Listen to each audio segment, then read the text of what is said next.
Christmas song at once. Hold on, it gets better.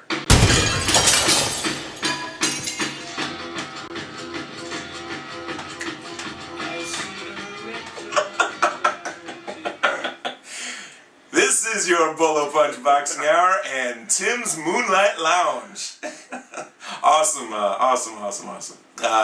This is your Bolo Punch Boxing Hour brought to you by George Rogie Insurance, www.bolopunchboxinghour.com. Streaming to you live as always on Ustream.tv. Timmy, it's going to pain me, but I've got to ask you, how do we let our listeners get in on all this fun that's going on our message board right here with all the drunks that are on there? Hit us up on the hotline, 219-743-9743. Yahoo Instant Messenger is up and running, keyword Bolo Punch Boxing Hour. Or you can hit us up on the chat room via Ustream.tv as Pete the Heat and Paul Driscoll are doing. Also, somebody else that's from Canastota that didn't give me a name. Plus, Mokag has been on there.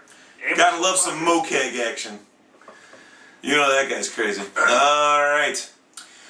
Saturday night, Mannheim, Germany, heavyweight action. Vladimir Klitschko, Dr. Steel Hammer. TKO victory in the 7th round over Hasim the Rock Rahman. He retains a unified heavyweight championship of the world. Klitschko moving on up to 52-3, 46 knockouts. Rahman moving on down to 45-7-2 with 36 knockouts.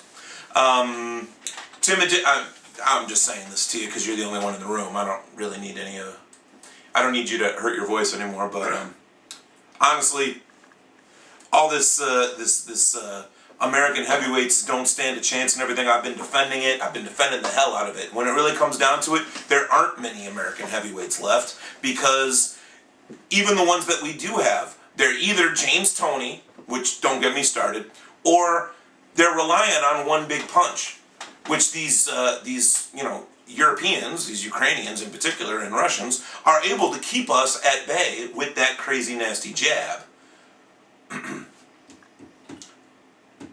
My mic's not on, dude. Yeah, you're on. Okay, hopefully you could have heard all of that. Hopefully that was all that went out live. What I was saying is that Klitschko's able to keep Rahman away with that jab, and Rahman landed 30 punches in the entire fight. I mean, it was disgusting. Klitschko had a field day with a punching bag with 2 legs named Hasim Rahman. Rahman did nothing. Rahman didn't seem enthused about even being there. He was half asleep at the press conference, which I can forgive you for if you're saving your energy for the fight. When you have no energy at the press conference, you even keep your hood on and almost fall asleep in front of all the reporters, and then you go out there and you almost fall asleep during the fight, making me almost fall asleep. If it wasn't for Klitschko bashing your brain in every 10 seconds, I would have fallen asleep. But I like a good massacre like anyone, even if it's a European bash in the face of an American, because it is heavyweight championship boxing in that case. Does Hasim Rahman ever need to get another title shot? No. Not if I'm in charge of anything.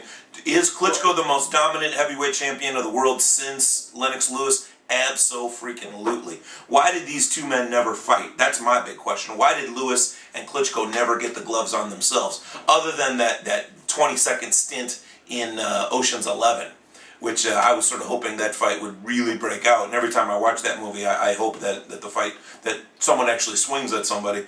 But that fight never happened, and now we've got Lennox Lewis going into the Boxing Hall of Fame, and Klitschko is on top of the heavyweight heap, and his brother's got the other belt. So between them, the Klitschkos are the heavyweight championship with very little exception, with Nikolai Valoviv. Well, Chris, the funny thing you talk about Rahman falling asleep is he talked to us about this fight 2 years ago when we went and saw him up in Michigan. He most definitely wanted the fight. He was so excited about the fight and then just didn't show up. It's just mind-blowing.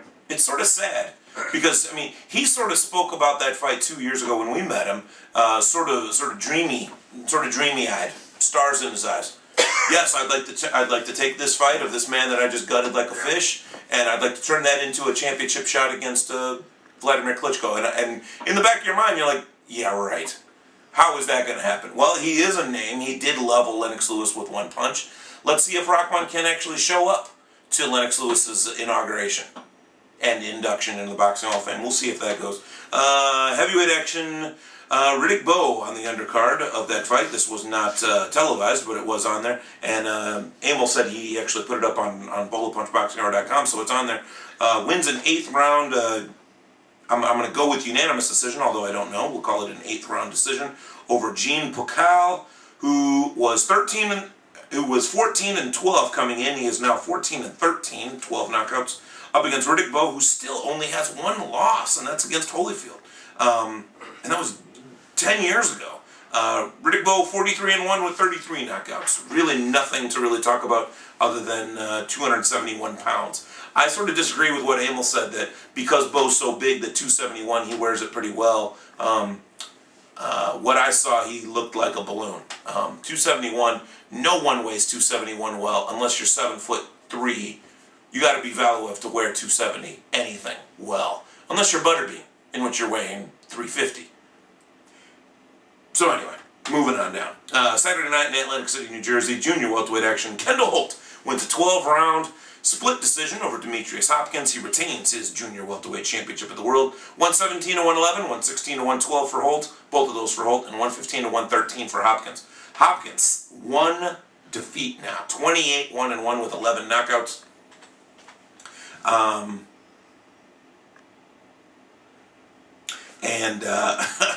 Kendall Holt, 25 and 2 with 13 knockouts.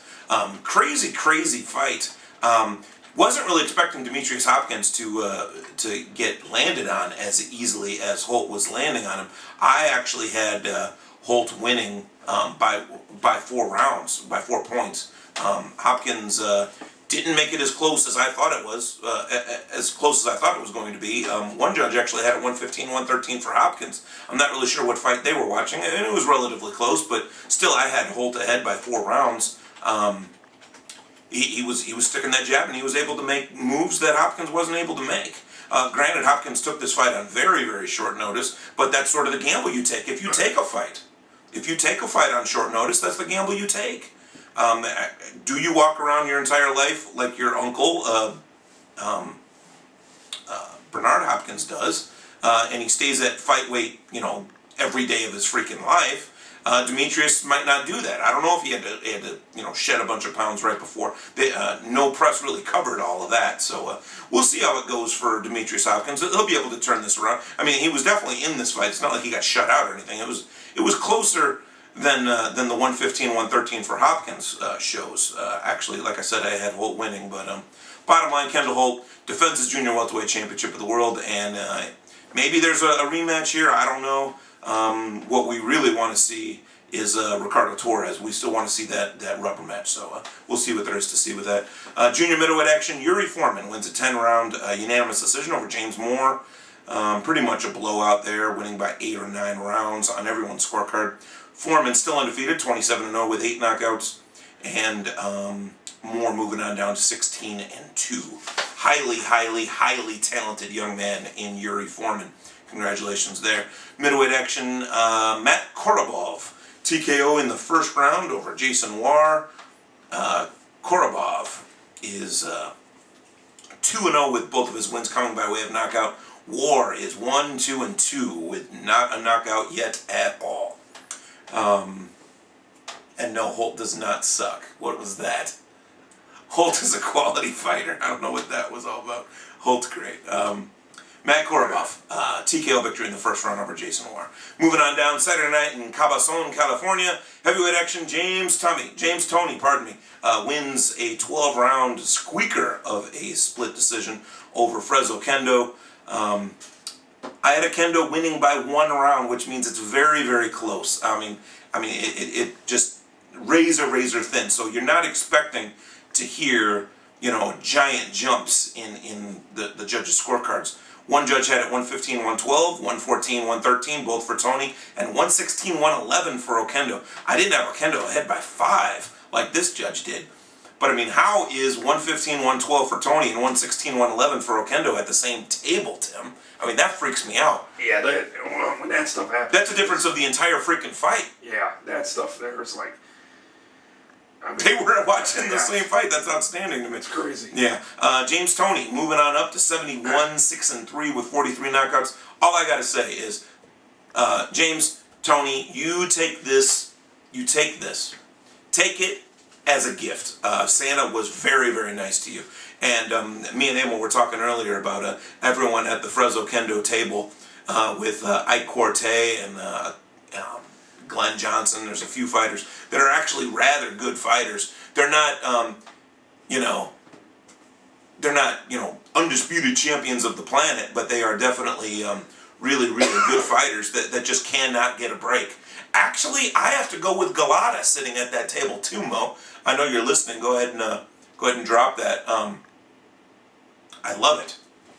I love watching Galata fight because you really never know what you're going to see. But as far as James Toney against Fresno Kendo, I think Okendo did just enough to win. But I mean, when you're fighting someone like Toney, you've got to get 5, 6, 7, 8 rounds in the bag if you're going to beat him. Because Toney slips punches like no one's business. He's very, very difficult to land clean punches on, and that's exactly what Mo would be saying if he was here.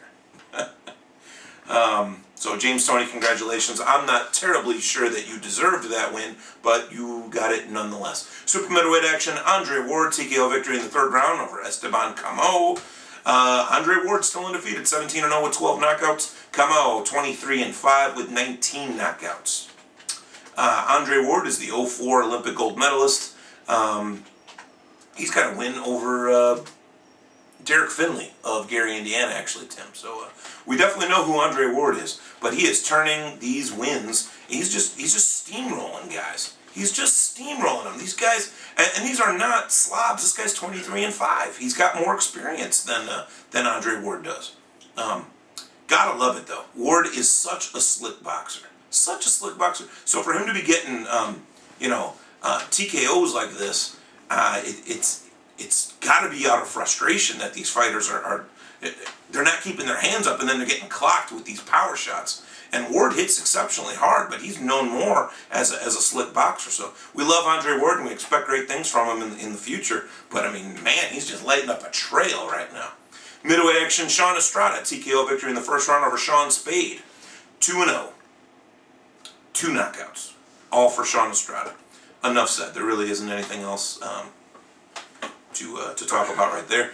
Heavyweight action, Eddie Chambers won an 8th round unanimous decision over Cisse Salif. Cisse Salif, by the way, Tim, is the gentleman that David Tua fought the night that we met Tua and Rahman in Michigan. So Cisse Salif, that's a name that we should know. Eddie Chambers just beat him as well. 79-72 twice and 79-73. Eddie Chambers still not pleased with his loss to Povetkin earlier in this year. Actually, very early. That was in January or February of this year. It was very early this year. Chambers not pleased with that loss. This is his first fight since then, though. So heavyweight action. Malik Scott won an 8-round unanimous decision over Rafael Butler. Friday night in LA, lightweight action. Urbano Antillon knockout in the 4th over Juan Ramon Cruz. Flyweight action, Brian the Hawaiian Punch Valoria, knockout in the 2nd round over Benji Garcia. Valoria still only 2 losses, 24-2, 14 knockouts. And cruiserweight action, Thomas Adamek wins a 12-round split decision, over Steve Cunningham. Got to think that this is up for fight of the year. And we were talking earlier, me and Mo, about the 4th round possibly being round of the year. Plenty of knockdowns for Adamek, Cunningham going down. One judge had it for Cunningham, 114-112. I definitely had Adamek. What? I definitely had Adamek winning. You were just clearing your throat? Yeah. I thought you were saying something. That's how screwed up your voice is. Your clearing of your throat sounds like your voice. Sounds like you trying to talk. 116-110 and 115-112, both for Adamek. So Adamek still only the 1 loss to Chad Dawson. That's 36-1, 24 knockouts. Cunningham gets his 2nd loss of his career, 21-2 with 11 knockouts. So very, very, very interesting here. Super, super exciting fight. Just back and forth action. The only thing that wasn't back and forth was the knockdowns. Cunningham kept hitting the mat. 3 knockdowns for Adamek, getting Cunningham down. If this is not fight of the year material, at least if it's not in the top 5, I'm going to stop reading Ring Magazine altogether, because that simply means that they didn't watch it. This is a great fight. It is readily available on YouTube. It's readily available right on BoloPunchBoxingHour.com, which, if you're hearing this, you're probably privy to that information anyway. So get on there and watch that stinking fight. That is the type of fight that, Tim, you were talking about a couple weeks ago. We were talking about fights that would save the sport. Fights like this will save the sport, not Oscar and Pacquiao. Problem was, these Cunningham and Adamek are not household names as yet. That's the big issue. You've got to get the household names to fight like they belong there. Like, I mean, that's how you become a household name, by fighting great. But once you become that household name, are you still living up to the bargain? Are you still holding your weight up? And unfortunately, a lot of our athletes aren't these days. And with that, let's go ahead and take our final break of the night. We'll be right back with all the fights that are going to be getting us through. And then we'll end with the Golden Leaf fighter you should know. We're a little bit after 9 o'clock local time. And let's go ahead and take our last break of the night. We'll be right back. This is your Bolo Punch Boxing Hour, brought to you by George Rogie Insurance. www.bolopunchboxinghour.com. Streaming to you live, as always, on Ustream.tv.